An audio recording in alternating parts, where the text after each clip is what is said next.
say God has the supreme power now, and He has the controlling influence, the question I would ask is that, but I have free will.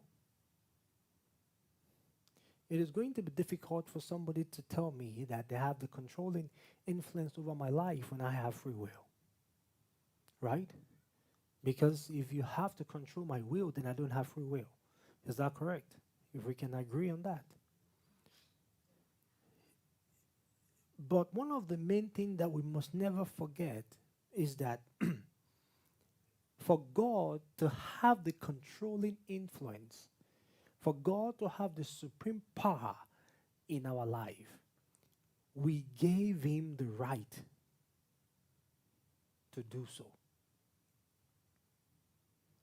We gave Him what? The right to do so. When we gave our life to Christ, what we gave to Him is what? Influence. Controlling what? Influence. We gave Him the authority, we gave Him the power over our lives. When we gave our life to Him, we did what?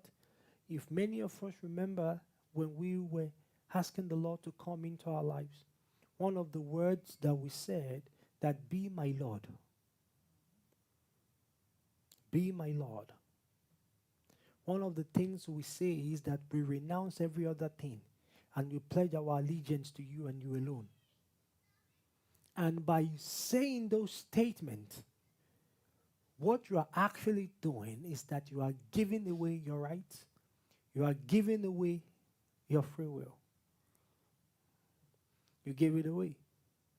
At the time you ask Him, you tell Him on that day, I remember my own giving my life to Christ, how I was crying like a baby.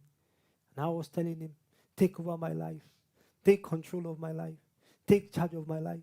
Use it as you want. Use it as for your glory. I was saying those things to Him. What was I doing?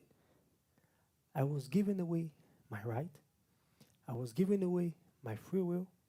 I was giving away all those things. And I gave it to Him.